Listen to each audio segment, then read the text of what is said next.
I think that when it comes to fear, which, to be honest, whether you're an entrepreneur or just a human being, all good. I just thought about what I just said then. No, entrepreneurs are human beings. We are. Sorry. This whole deal with fear, this relationship, because fear, we have a relationship with fear. And there's really only two choices, by the way, in our relationships with fear.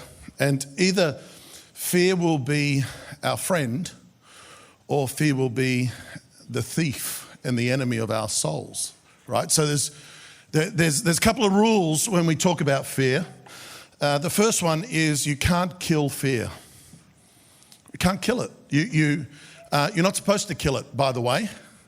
You're supposed to configure your relationship with it, with him, with her, whatever that is to you. Because inside of us, just as in our wiring, we have two people.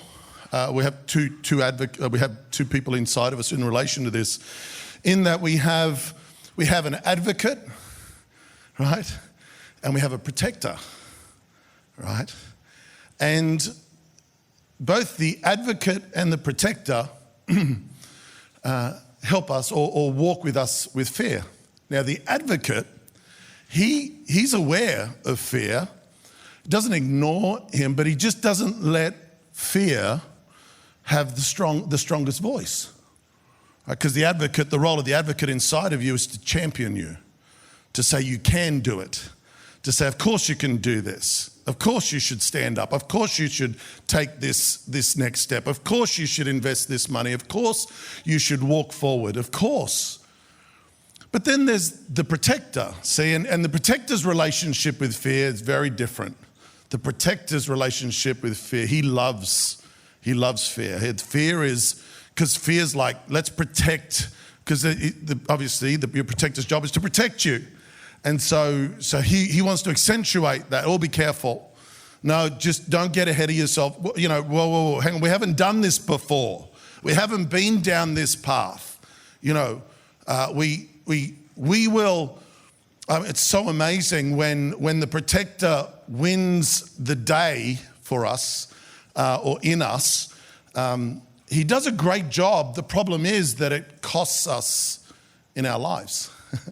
And because I remember my mother was a real protector, and she just loved us fiercely. She wasn't like this super protector because she didn't like her kids. She just loved us, and so she would just like, "Are you sure you want to go out and play with your friends?"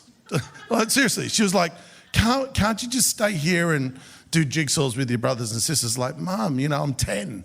I'm trying to get out of the house and just, I want to jump on that bike. And my mum she just loved us so much. She just like, no, so long as like you're under my arms and my feet, I'm happy, stay close. It was that space. And so fear, I got taught fear, really like discipled in fear very, very quickly. And it was, best intentions and all the rest, but fear's a challenge. Like I said, fear's a good friend, terrible enemy. We pay a big price to stay in fear. And, there's obviously different types of fear, of course. And so why I say you can't kill fear. Like if you killed fear, well, that's going to be a bad day for you if you decide to step out, in the middle of the road in oncoming traffic because fear's dead. I don't fear that. Well, that's okay. You don't fear that, but you'll be with Jesus really quickly. Fear's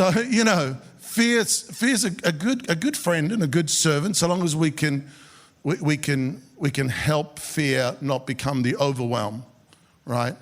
And so there's physical fear and there's healthy physical fear. Of course, there's the overreach of physical fear, which turns into phobias, right? Phobias, people that operate in phobias are really fear experts. They have a whole strategy. They have a whole strategy around that. They're experts in walking in fear. But then, there's a second type of fear as well, which is anxiety, right? And anxiety is just anticipation of future pain. Listen to this. Anxiety is anticipation of future pain.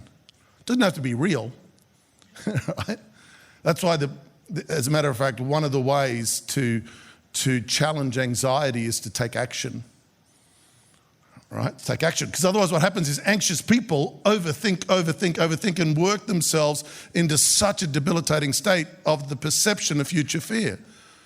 And sometimes the way to dismantle future fear is like well, let's get the skeleton out of the closet. Like, let's just take some action, right? Like some people that come to my consultancy and go, I've had a business idea for 5 years. 5 years. And it's like, great, awesome. And they go, no, you don't understand. I mean, I still am nowhere closer to executing on that. And I'm like, well, what's going on? And I was, well, what if I fail? What if da-da-da-da-da? And I just go, okay, so in 5 years, besides thinking about this business that you want to do or this enterprise you want to do, I said, what action have you taken? Well, none. I'm like, did you write it down? Did you write some things down? Oh, no, it's all in my head. And and I'm like, the chances of you executing this are 0 to nothing. Because actually you're so bound up in anxiety of the perception of future pain that the pain of you even taking a step after 5 years, it's almost like you might as well just bury that idea, right? Do some work and get the next idea and make sure you don't sit on it again for another 5 years and take some actions. I mean, I always think to myself, I never used to think like this. Fear was always a red light signal for me. When I felt fear, it meant stop. It meant stop, it meant danger. It meant you might stuff this up. Like fear meant, well, what happens if you have a go and then it doesn't work? Like, not only will you lose money, but maybe you'll lose face. Maybe all these people that you don't really care about might think less of you.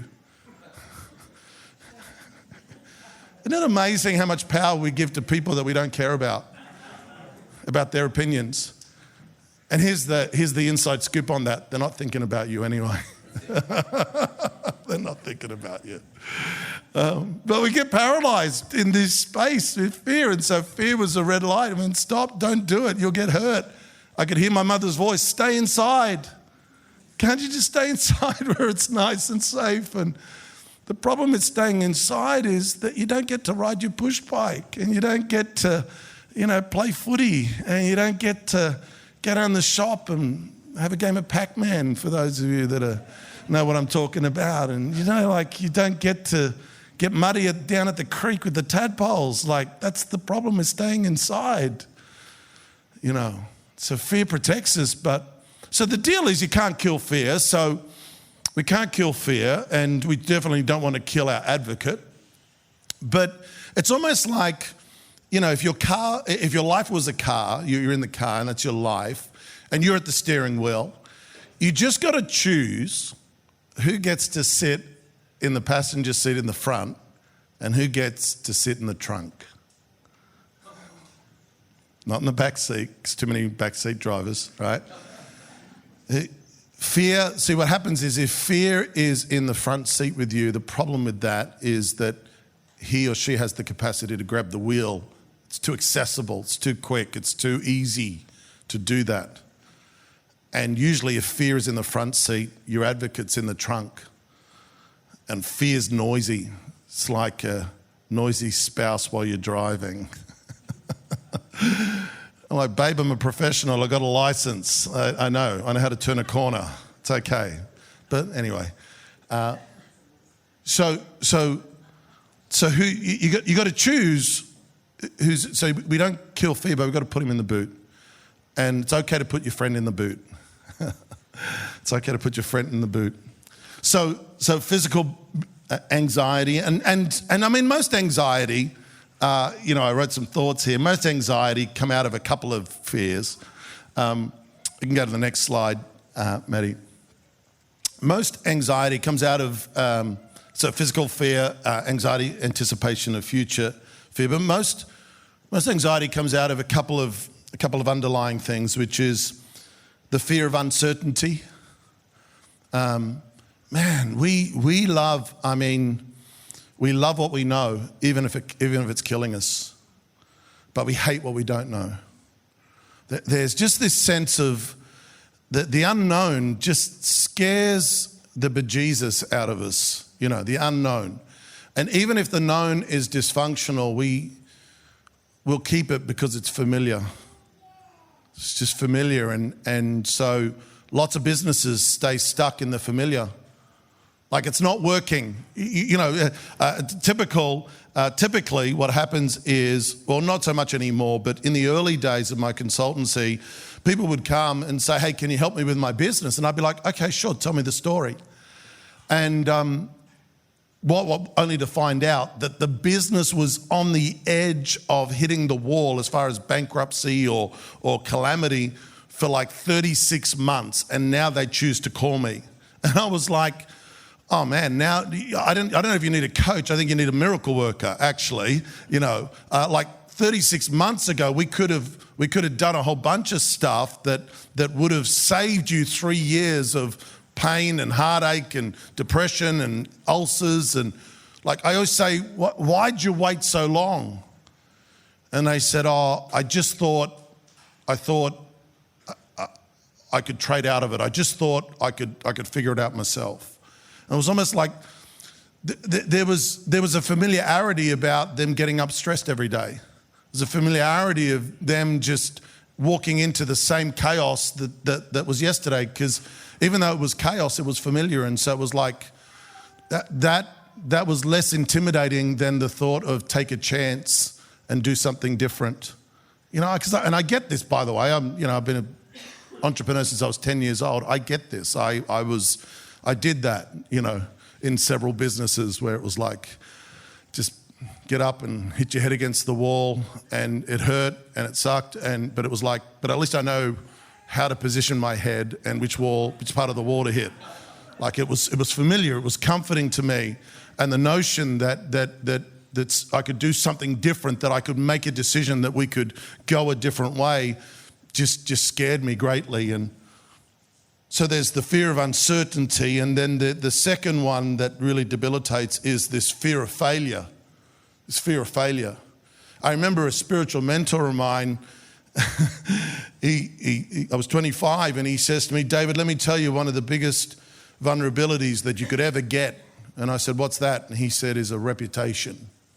I said, what do you mean? He goes, a reputation that you think you need to protect. He said, because if you get everything right, he said, there's a pressure then on you that you're known as the guy that always gets everything right.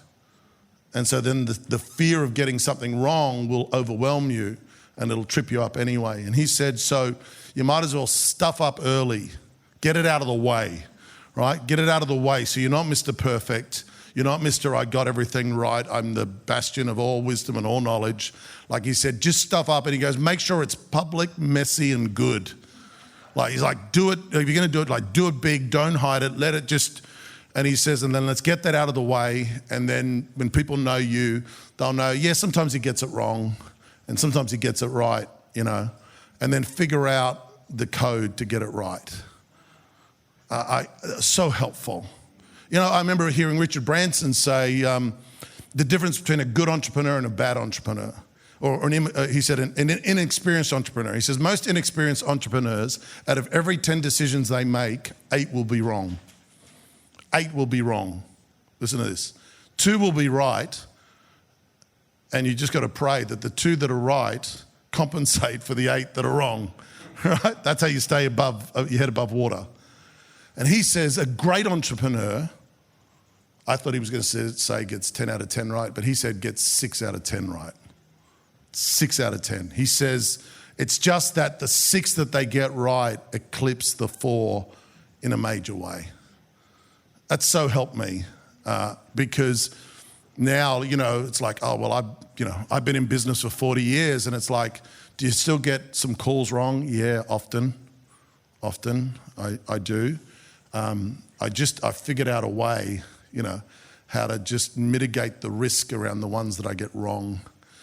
And the ones that I get right, I know what I'm doing, and they go strong. So this thought of the fear of failure, let's go to the next slide. I'll talk about, so the next slide again. Okay, so 4 signs, like these are sort of, we can do an assessment here. This thought of the 4 signs that fear is ruling is you over worry about what others think. Like I said, most of us spend way too much time over worrying about what other people who we don't care about think about us, when in the reality is they're not thinking about us at all. They're not thinking about us at all. The second sign that you've got worry too deep inside of you is that you set low expectations for yourself. I'm not gonna play it up. I'm not gonna call it big. God forbid that I'd ever say that I'm awesome. God forbid that I'd ever say what God says about me. And so we underplay it. And you can see that. When you do that. You know when you do that. And it's fear that does it. Fear that does it to us. I think, obviously, Aussie culture is a challenge in this space, right? The tall poppy thing is a fear in this space. And we think that the only people we think, cultures like our American friends, that they're just all posers. And some of them are, by the way. Some of them are. But while some of them are, every time I go over there, I like getting around them, because I go, some of that's not posing, they're just brave. Just brave. And I need that. I need that, because sometimes I'll come back into Aussie culture and we've got the whole tall poppy thing going on, right? The third point I actually qualified this, because if I would have just put you procrastinate, that's 100% of us.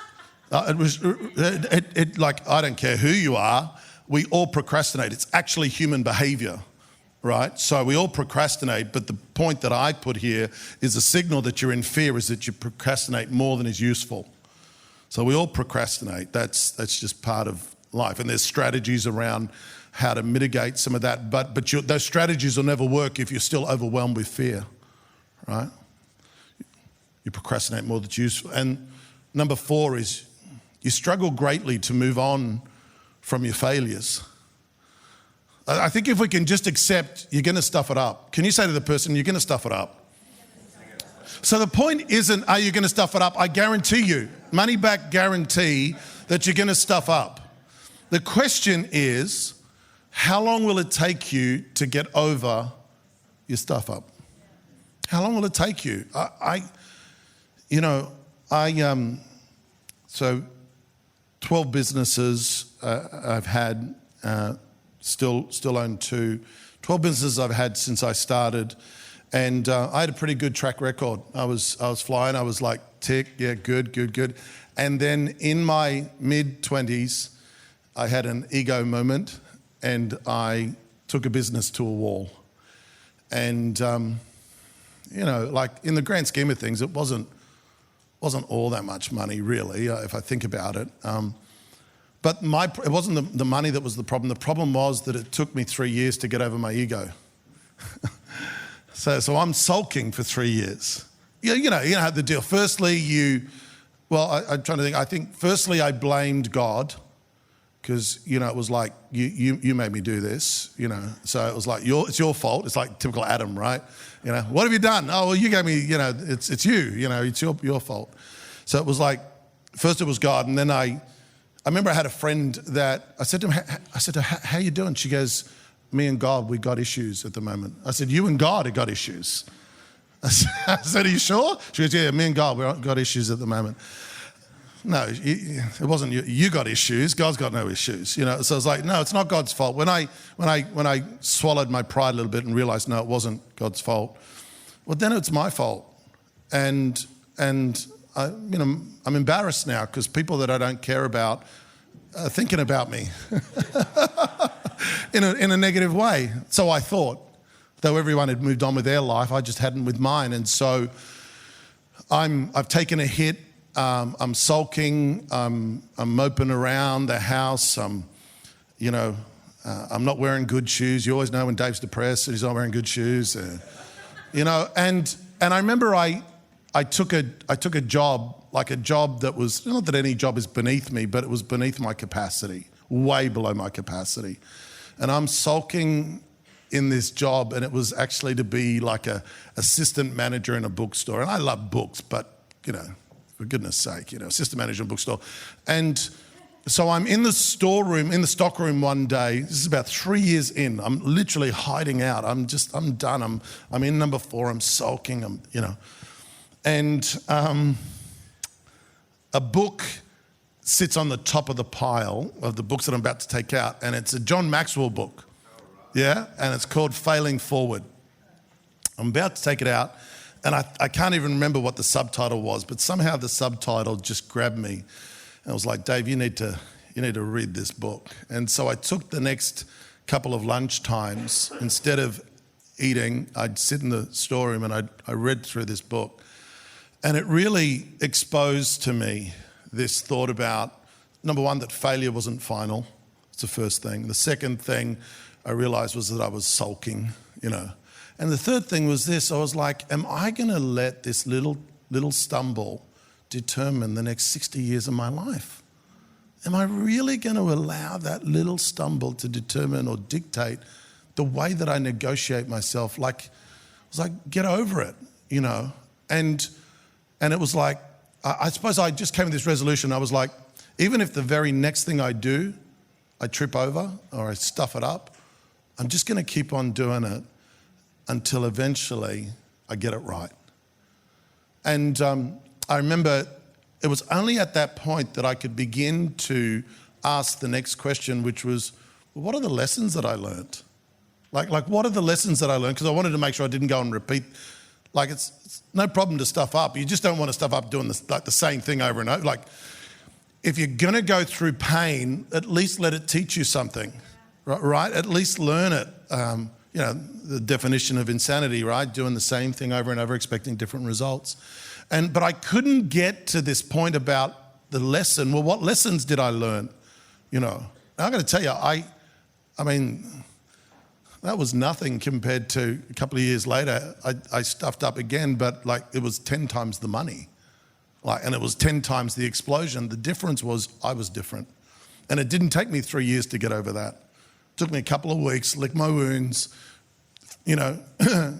cry out to God, forgive myself, and then what lessons did I learn, and then move on from there. So let's go to the next slide.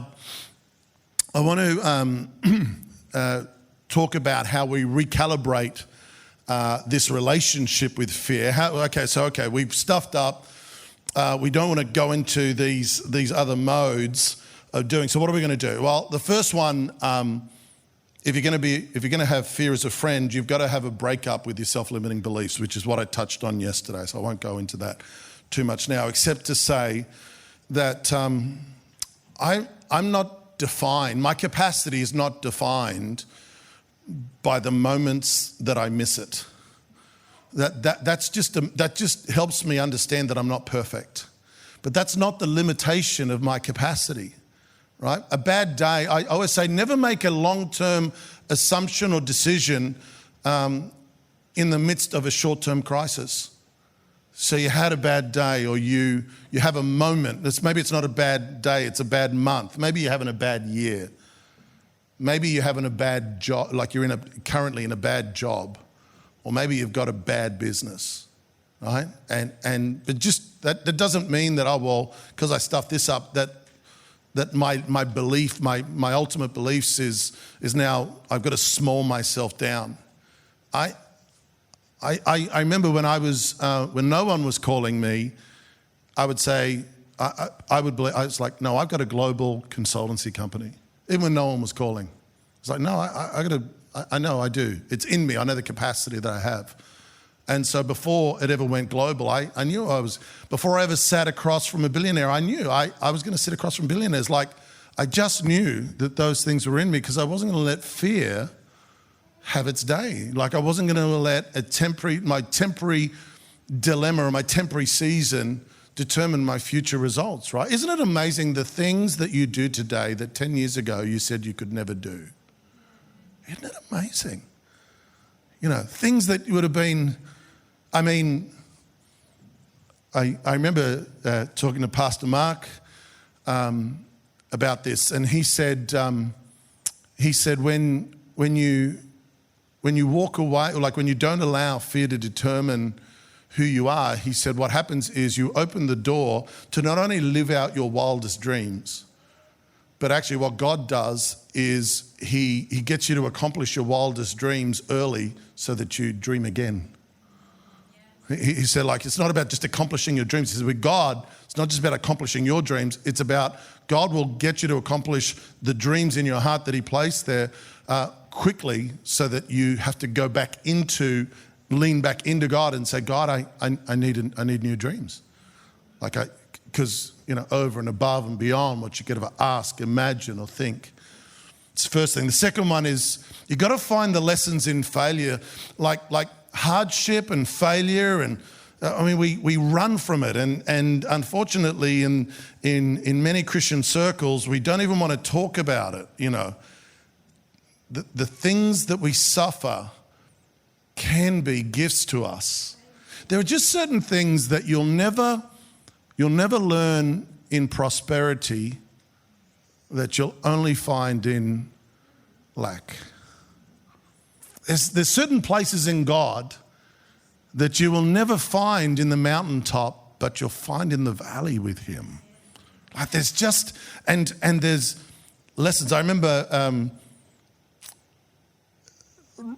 in my late 30s, I blew up this situation, and it probably conservatively, financially cost me about $300,000.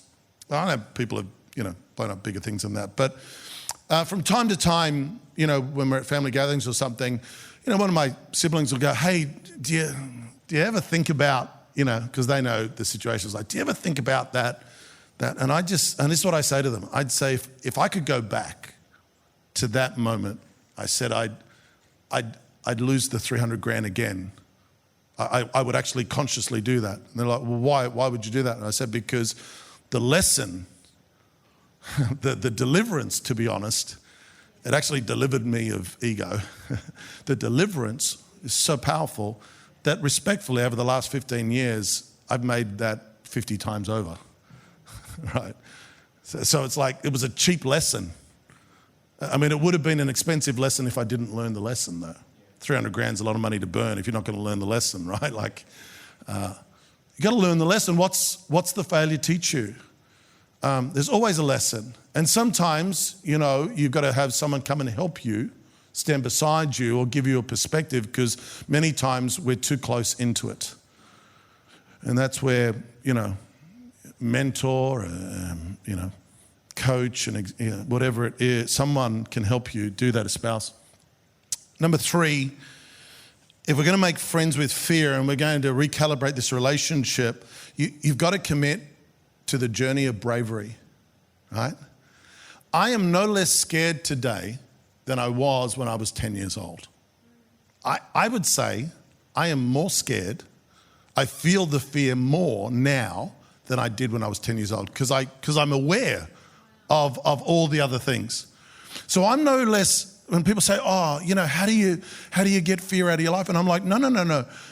Fear, there's more fear in me than there was when I was 10 because I'm more aware. I'm just 10 times braver. Right? I still feel every impulse of the fear when I stand up here, when I'm doing whatever I'm doing in my enterprises, when I do a new thing, when I travel the world, I feel that fear, but I'm braver. The key is be braver because everyone's trying to kill fear. And so what we do is we try and convince ourselves, I'm not scared. No, you're scared. You're scared. You are. You're absolute. You are. The question is not, are you scared? The question is, did you go on this quest of bravery? And the 4th way to recalibrate fear is this thing which is build your army, right? I am from when I was 21, I am 14,000 hours of intentional personal development stronger now at 49 than I was when I was 21. Build the army of your knowledge. Build the army of your experience. A lot of the times if you fail at something, like if you break something or you fail at something or the business isn't doing, it just means that your army's not strong enough yet. You might need to have some more conversations. You might need to go to some more seminars. You might need to read some more books. You might need to do some more work on the internal stuff. You've got to build your army. It just means the thing that you're trying to conquer, the career, the business, the financial capacity, the whatever it is, it just means that as yet, you're not ready to conquer that because your army isn't strong enough. But that's okay. That's okay, because guess what? While you're still breathing, you can build your army. Right? Some people are one book away from their breakthrough. I remember a young guy in this church about 15 years ago came to me with an idea he had for a business that he got out of a dream. And while he's talking to me and I'm just asking Holy Spirit, how do I help this young man? I get this picture of a book that I read. I'll tell you what the book was. It's called Cash Flow Quadrant by Robert Kiyosaki, right? Who wrote Rich Dad, Poor Dad. The book's called Cash Flow Quadrant. And while this young guy's talking to me, I can just see this book. And I'm like, oh, okay. And I couldn't even remember. I'd read the book many years ago, and I couldn't even really remember. I was like, well, what point in that book do you want me to give to this young man? And I just felt Holy Spirit say, tell him to read the book. I was telling him to read the book. Well, here's the thing. I knew the guy was dyslexic, and I know that that's torture, by the way, to someone that's, dyslexic, to go, hey, read this book that'll take someone 3 hours normally to read, but it's going to take you 12, and you're going to forget half of the things that you read it in anyway. So I kind of knew. I don't, even with my own books, I don't say to people, hey, read my book. Not because I don't want you to read the book. It's not got value. I just know what I'm saying. I'm saying, hey, let me tell you to take 3 years of your life and invest it in that. If you choose to do that, then blessings to you. But so anyway, I'm conflicted. I'm going, oh, really? Can I just give this guy some keys? For the Holy Spirit say, tell him to read the book. So I said to him, hey, I know what I'm about to say. I said, as you're talking, I think you need to read this book. And he's like, really? Now listen, this young guy, he'd already been dabbling in some business. So it wasn't like he was naive. He was already, doing okay. And he goes, really? Like, it was like, really, like, you can imagine, right? He's like, really, Dave? And I said, I don't know, I just keep on thinking about that book. And he's like, when they're like, yeah, nah, it was like, oh, yeah, okay, that's great, thanks so much. And I guess he was disappointed because he was looking for something else.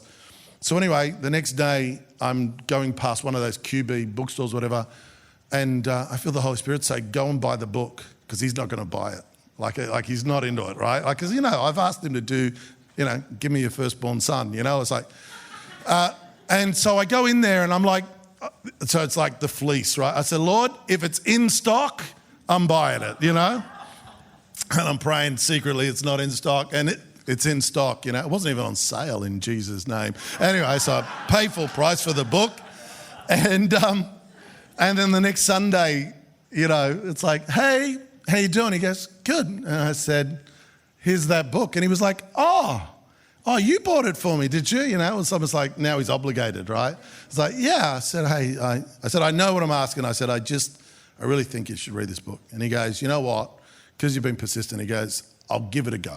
He goes, but I got to tell you, I'm a slow reader, and it might take me a while. I said, yeah, no problem. Here's what happens. The next week he calls me and he says, I felt obligated. He's like, he fesses up. He goes, I felt obligated because you told me I need to read this book. And he said, so I thought, that afternoon, he goes, I opened the book. He goes, I got to tell you, I opened the book at 6:00. He goes, I didn't sleep that night. I read the entire book in one sitting. Dyslexic, highly dyslexic. He's like, I read the book. He goes, I feel like ready. That young man, that with this little business idea, went on to build a global business. All right? I'll tell you what the business is. I won't tell you his name. Just say some of you will know. That business is named CombiKeg. All right, so you'll know who that young man is. CombiKeg. It's actually a business where he turns combi vans into beer kegs for party hire. It's amazing. It's a global business. And he's somewhere his army wasn't ready. That was all it was for that moment. And he needed a book. So maybe you need Simone's book or something. Maybe we need to do that. Whatever it is, but you've got some of you, it's not that you're not good enough. It's not, no, you need to build your army. That's all. Maybe it's a book. Maybe it's you need a coach. Maybe you need a mentor. Maybe you need to have some more conversations. Something still needs to be in play. All right, next slide, Maddie. All right, here's the last. Here's the landing in this. This thought of embracing your brave, right? You got to identify the patterns. You got to identify what scares you, right? So you can face your fears, right? Like if you just go, I'm scared. No. Go deeper. Ask, why am I scared? And then when you find that answer, ask why again. And when you find that answer, ask why the third time. The third why is always the truth. The first why is the presenting truth. The second why is your best guess at what the real truth is. And your third why is actually the truth. You've got to identify your fears. What am I scared of and why am I scared of it? Right? Once you do that, that's fantastic. Then what do? Then you make a decision, right? You make a decision to attack the fear or to recalibrate the fear or to put it into order. And once you do that, it's more than just a decision. See, a decision without a daily ritual is just really a wish. And your ability to be consistent with that decision, if it's not anchored to a daily ritual, it's just not going to happen. So the daily ritual might be, this thought, maybe you underplay yourself. And you might say, this is my daily ritual. My daily ritual is that every day I'm going to look for an opportunity to actually call myself out on my greatness. I remember in the early days when I was life coaching, I had this one lady who was she's beautiful. She had everything going for her, but she was intimidated to speak to people. Like it was a big fear, right? And so anyway, in the end, she identified where it sort of came from. And she said, no, I'm making a decision. I'm not going to live that way anymore. It's robbed me of richness, of relationships. And so I said to her, what could we, I didn't tell her what, I said to her, you need to choose a daily ritual. What will you do? And she said, anyway, in the end, what she said was she worked in an office and she would go and have lunch at the food court, in the local shopping centre nearby. And so her daily ritual was, and she said it for herself, she had to go up to a complete stranger and start a conversation with them to the point of sitting at their table with a complete stranger. It had to be a different complete stranger every day. I mean, talk about a daily ritual, just so she could get over this thing, which she did. It's unbelievable. Just this thought about, if we're going to attack our fears, we need to identify what they are, and then we need to anchor the decision that we made to overcome them with a daily ritual. And the third one is this. I just think that many of us don't allow ourselves to dream enough. And you stand in the present, but you must always live in the future. I know where my business, where my influence and where my impact is today, and I honor that, but I don't live there in my mind and in my imaginations. I'm already living in the next season of my life. I'm living at that next, 30%. I'm already there. I'm already in. There's certain countries that I've never been in that I always say, make sure you never arrive at a room that you've never been there, like you've never been to before, in your mind, all right? Like these 2 days, I've been here for the last month, right? Like I was here in front of you, and because I never enter a room that I haven't been in before, in my spirit, in my heart, right? Before I ever sat across from politicians, I was already sitting across from them in my daydreams and my night dreams. I was already there. Like, right? This is Jacob's thing, right? Like he's just, you got to allow yourself to dream, like night dreams and daydreams. Allow sanctified, Holy Spirit-led imagination put you in your future, in the future that God has said for you, right? It says for the joy set before him, Jesus went to the cross before he went to the cross, right? He's the lamb slain before the foundation of the, it wasn't like when he arrives there, he figures out what's going to happen. He's there. If like I said yesterday, Psalm 139 says, all the days ordained for me were written in your book before one of them came to be. Therefore, my life isn't about the story that I make up. It's about the adventure that I discover. Then I want to dream. I want to live in the chapter of my life, but I want to, like in one part of me lives in the chapter so I engage fully in the moment, but I want to live in the future. I'm living in the second chapter of my life because I'm preparing. Before I ever stand in front or deal with or solve this problem, or I want to have already done it in my spirit, in my heart. So it's like, oh, hey, here it is. Like we should, prophetic people, sons and daughters of God, we should be deja vu people all the time. It's like, oh, I've met you. I met you in my dream. I mean, one of my clients is my client because he met me in his dream. Wow. On the other side of the world, by the way. And he called me and he said, tracked me down, and he said, you came to me in my dreams, and the Lord spoke to me and said, this man is going to be your executive coach. You're going to go on a journey with him, and he's going to unlock these things in your world and in your life and in your nation. You're going to live in your future. So we can't kill fear. We don't need to kill him. We want to put him in the boot. We don't want him to, he's either going to be the thief or he's going to be a friend. So let's make a friend with fear. I think entrepreneurs is big deal. And intrapreneurs, remember, entrepreneur is you're working for yourself. Intrapreneur, you work for other people. But this same principle of fear runs. Wonderful. How was that? All right? Good. Okay, great. What I'd love to do is just take a couple of minutes. What we'll do is we're going to have lunch at midday, if that's okay. I'm just